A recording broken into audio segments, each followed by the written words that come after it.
Bueno, como parte final de la clase vamos a ver una serie de 3 o 4 ejemplos ilustrativos. El primero estaba relacionado con el ejemplo de los ceros, de los 6, de los 9 que estamos viendo, y es hacer el reconocimiento óptico de caracteres, pero ahora ya de texto, de caracteres manuscritos. Por ejemplo, una persona escribe sobre una tableta ya acá la palabra 40, y lo que está graficado aquí arriba es el vector de características extraído, es decir, el vector X, que va a estar dado por el conjunto de una redimensionalización, hay una reducción de dimensiones de la imagen original, por eso se ve ahí como pixelado, y un cálculo de derivadas, un cálculo de gradientes en sentido horizontal y vertical que nos van a dar los bordes, estos que están aquí marcados en grises. Entonces, con eso se construyen estos vectores de características que van luego a alimentar a los clasificadores, por ejemplo, basados en autómatas, estos son modelos ocultos de Markov, que van a aprender cuáles las probabilidades intrínsecas, cuáles son los parámetros de probabilidad de transición, probabilidad de emisión, etc., que luego bueno, nos van a permitir generar los esquemas como el que está en la parte inferior, donde tenemos una concatenación de estos modelitos para construir, por ejemplo, el dígito o la letra M a través de 3 modelos más pequeños, la letra I, la letra L. Entonces, cada uno de estos, en un nivel superior de abstracción, van a ser en sí mismos otros modelos ocultos de Markov que van a recorrer la serie de vectores de entrada hasta ir encontrando cuáles son las letras constitutivas de ese dígito manuscrito, ¿no? Entonces podemos aquí tener un modelo que sea 1000, este es un espacio, 1001 espacio o 1002 espacio, y acá se arman grandes autómatas para reconocer la gramática de cómo uno escribe todos los posibles números y entonces poder solucionar esta tarea escaneando de la hoja los caracteres manuscritos y luego pasándolos por estos modelos de tipo autómata.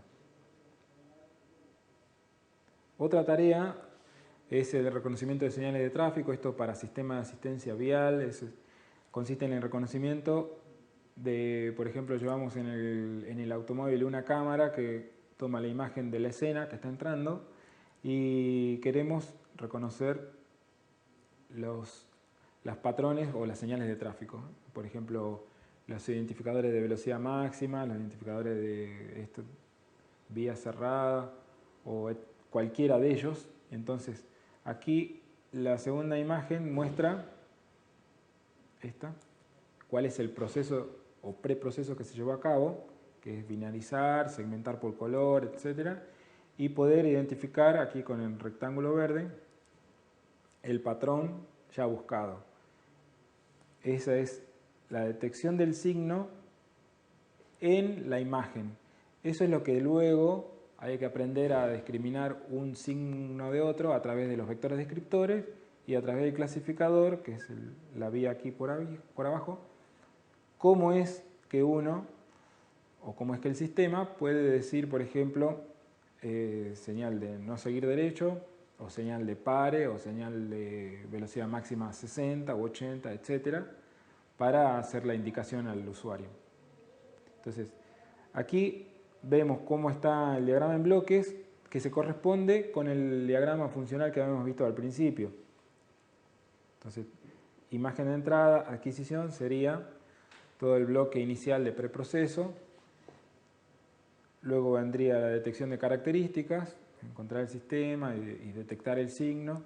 Y finalmente, el bloque de construir una base de datos de entrenamiento, que este es lo que decíamos que es una tarea nuestra como expertos, recolectar grandes cantidades de ejemplos para mostrárselos al sistema y que el sistema pueda aprender sus parámetros y aprender a decidir, por ejemplo en el caso de fronteras de decisión lineales, cómo poner con qué inclinación y con qué ordenada al origen colocar esa curva en el espacio de parámetros que me puedan ayudar a decidir si es una clase o es otra.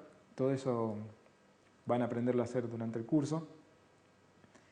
Y finalmente el diseño del clasificador en sí mismo, que es el que nos va a decidir la etiqueta del patrón de entrada.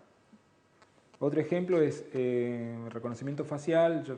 Ya conocerán los reconocedores de cara. En biometría, una de las tareas más recientes, digamos, es reconocer también expresiones faciales o emociones en la persona. Y entonces aquí está ejemplificada esta tarea, donde básicamente se recolectan una serie de 7 u 8 puntos de la cara, que son marcadores, como están aquí a la izquierda, marcadores que se encuentran en las cejas, en los ojos, la nariz, boca, etc. Entonces la primera tarea es detectar dónde están esos puntos dada la cara de entrada y cómo se mueven a lo largo del tiempo. Por ejemplo, una expresión de sorpresa como la imagen de la derecha, el movimiento de esos marcadores, el movimiento relativo, por ejemplo las cejas se levantan, la boca se agranda, se pone curva, etc., es distinta de la expresión de disgusto que tiene la imagen de la izquierda, donde el movimiento relativo de los marcadores es otro. Entonces aquí el clasificador tiene que aprender cuál es la dinámica temporal de los marcadores para después decidir, por ejemplo, como ven aquí, disgusto o sorpresa en el segundo caso. Un ejemplo en tareas agronómicas, la detección de malezas en aplicaciones agrícolas.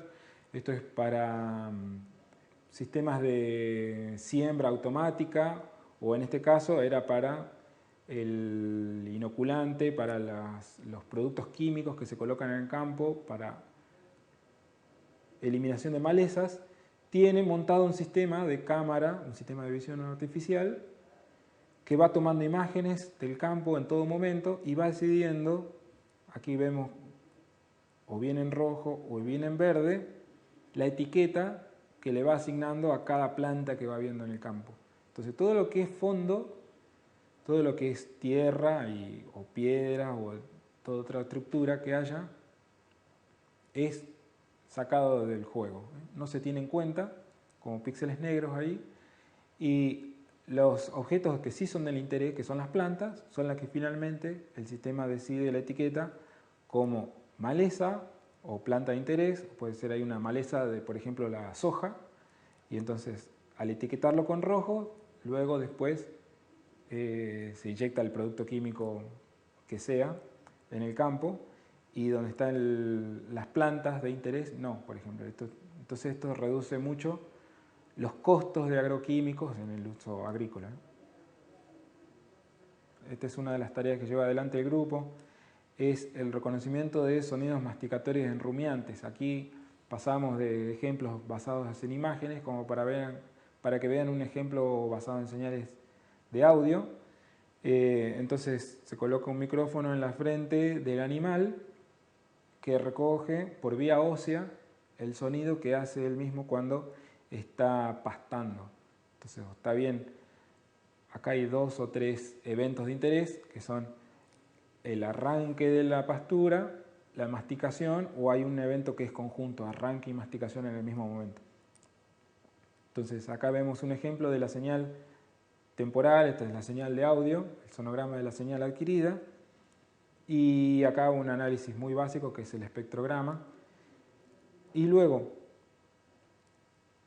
similar a cómo se construye el sistema de reconocimiento automático del habla basado en esas señales, acá usamos el mismo paradigma para construir sistemas de reconocimiento automático del sonido masticatorio. Entonces, acá tenemos de un nivel inicial hasta un nivel de abstracción mayor, en reconocimiento de los eventos propiamente dicho,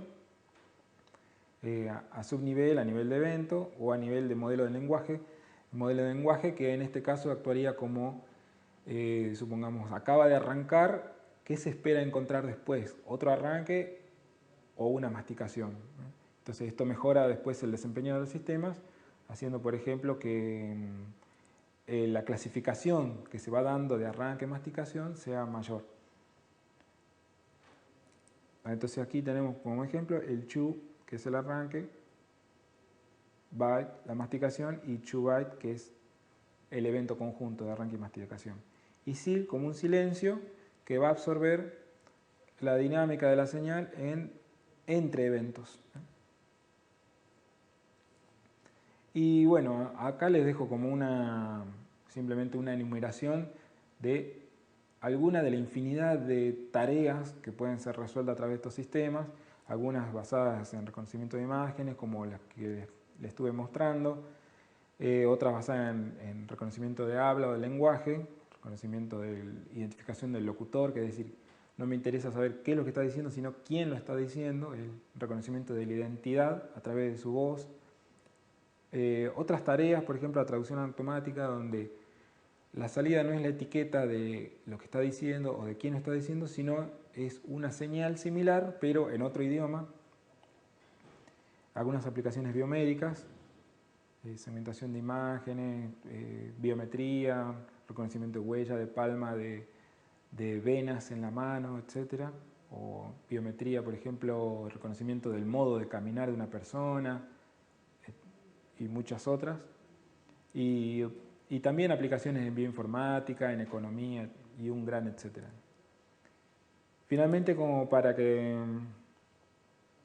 puedan leer un poquito más e interesarse sobre el tema, la mayor parte del bloque central de la clase, que es la parte de reconocimiento estadístico, está sacado del Duda y Hart. Duda y Hart, que son dos autores que escribieron un libro, Pattern Classification, hace muchos años, en su primera edición, y luego en su segunda edición, ya más reciente, en el año 2000, sumaron a Stork, que es una persona que trabaja en MATLAB, que hizo todos los ejemplos y generación de gráficas mucho más didácticos que en la edición inicial del libro, y por lo tanto recomiendo la lectura de estos capítulos, que son los que cubren la formulación inicial de un sistema de reconocimiento hasta llegar al clasificador bayesiano, como vimos en esta clase.